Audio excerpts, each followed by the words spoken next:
സേലത്തിലുള്ള പഴയ ബസ് സ്റ്റാൻഡാണ് ഇത്. അതിപ്പോൾ പുതുക്കി പണിന്ന ഒരു ഡബിൾ ഡെക്കർ ബസ് സ്റ്റാൻഡായി രൂപപ്പെടുത്തിയെടുത്തിട്ടുണ്ട്.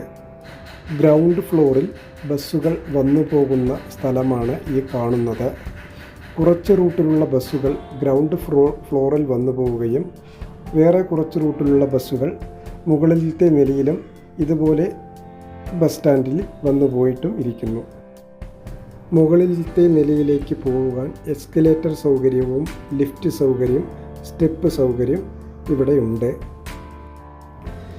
ഈ കാണുന്നതാണ് മുകളിലത്തെ നിലയിലുള്ള ബസ് സ്റ്റാൻഡിൻ്റെ മനോഹരമായ ദൃശ്യം.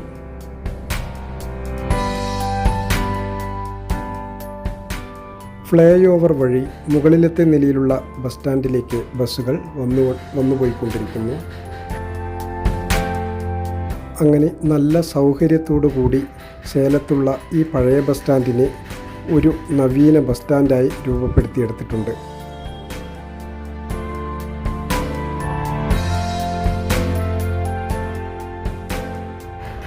സേലം സിറ്റിയിൽ നിന്നും സേലം എയർപോർട്ടിലേക്ക് പബ്ലിക് ട്രാൻസ്പോർട്ട് വഴി പോകാൻ പറ്റുമോ എന്നത് പലർക്കും ഒരു ചോദ്യമാണ്. അതിനുള്ള ഒരു ഉത്തരം കൂടിയാണ് ഈ വീഡിയോ. അവസാനം വരെ കാണുക.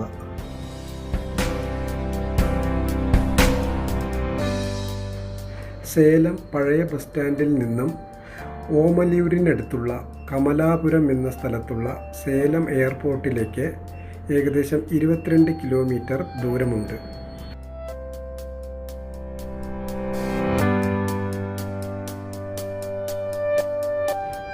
പഴയ ബസ് സ്റ്റാൻഡിൽ നിന്നും സേലം എയർപോർട്ടിലേക്ക് ഓടുന്ന ബസ് നമ്പർ 555 ഇത് ഏകദേശം ഒരു മണിക്കൂർ അല്ലെങ്കിൽ 1.25 മണിക്കൂർ യാത്ര ദൈർഘ്യമുള്ള ഒരു റൂട്ടാണിത്. അപ്പോൾ കൃത്യം 8:57 ആകുമ്പോഴേക്കും നമ്മളുടെ 555 നമ്പർ ബസ് വന്നുകൊണ്ടിരിക്കുന്നു.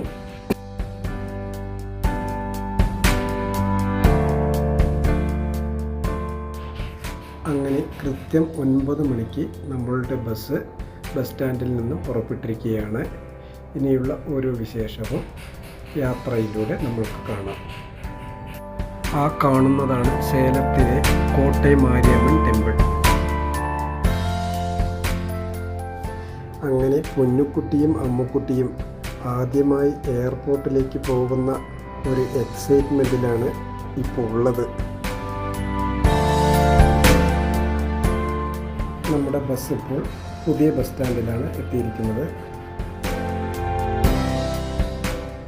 സേലത്തുള്ള ഫൈ റോഡ് ജംഗ്ഷനിലെ ഒരു ഡബിൾ ഡെക്കർ ഫ്ലൈ ഓവറാണ് ഈ കാണുന്നത്. ഇതിൻ്റെ കൺസ്ട്രക്ഷൻ അപാരം തന്നെ.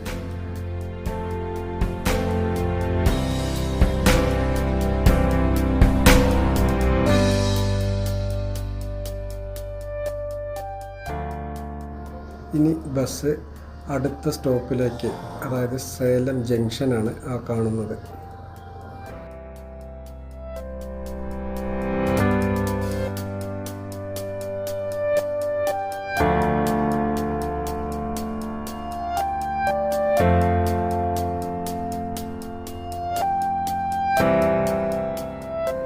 സേലം റെയിൽവേ സ്റ്റേഷനിൽ നിന്നും ബസ് പുറപ്പെട്ടിരിക്കുകയാണ്. ഇനി എയർപോർട്ട് വരെ NH44 യാത്ര. ഇപ്പോൾ ബസ് ഓമലൂർ ബസ് സ്റ്റാൻഡിൽ എത്തിയിരിക്കുകയാണ്. എയർപോർട്ടിനടുത്തുള്ള ഒരു നല്ല വലിപ്പമുള്ള ടൗൺ തന്നെയാണ് ഓമലൂർ.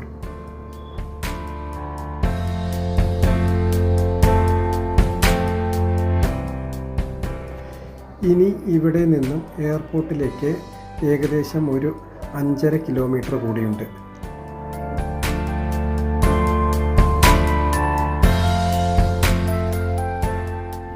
എയർപോർട്ട് എത്താറാകുമ്പോഴേക്കും ബസ്സിൽ യാത്രക്കാർ ആരും തന്നെ ഇല്ല. ഞങ്ങൾ 4 പേരും മാത്രം.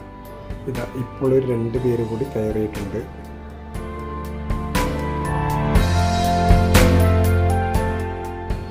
മെയിൻ റൂട്ടിൽ നിന്നും എയർപോർട്ടിലേക്ക് തിരിയുന്ന എൻട്രൻസ് റോഡാണ് ആ കാണുന്നത്.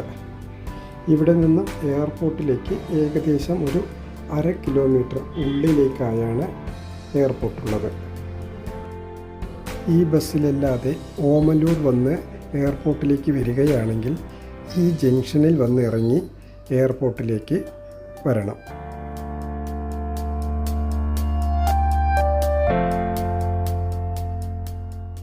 അങ്ങനെ എയർപോർട്ടിനുള്ളിലേക്ക് പ്രവേശിച്ചിരിക്കുകയാണ് നമ്മുടെ ബസ്. വെളിയിൽ പാർക്കിംഗ് സൗകര്യങ്ങളെല്ലാം ഉണ്ട്.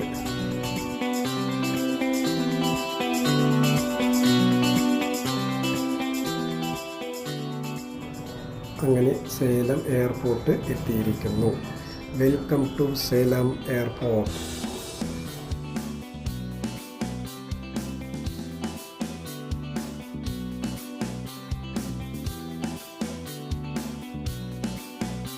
സേലം എയർപോർട്ടിലേക്കും സേലം ബസ് സ്റ്റാൻഡിലേക്കും ഉള്ള ബസ്സിൻ്റെ ടൈം ടേബിളാണ് ഈ കാണുന്നത്.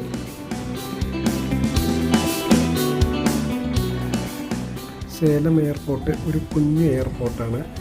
ഞങ്ങളുടെ ഫ്ലൈറ്റിൻ്റെ സമയം 2 മണിക്കായതുകൊണ്ട് ഒത്തിരി സമയം ഉള്ളതുകൊണ്ട് എയർപോർട്ടിൻ്റെ പുറത്തെല്ലാം ഒന്ന് ചുറ്റും നോക്കിയിട്ട് വരാമെന്ന് വെച്ചു.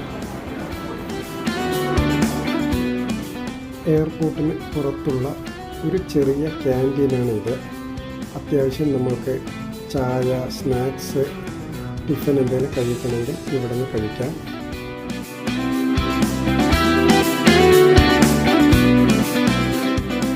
എയർപോർട്ടിനുള്ളിലേക്ക് വരുന്ന മെയിൻ റോഡ് ഇവിടെ നിന്ന് തന്നെ കാണുന്നുണ്ട്. സേലം എയർപോർട്ടിലേക്ക് വരുവാൻ ഏകദേശം ഒരു ഐഡിയ നിങ്ങൾക്ക് കിട്ടിയെന്ന് വിശ്വസിക്കുന്നു. എല്ലാവർക്കും നന്ദി, നമസ്കാരം.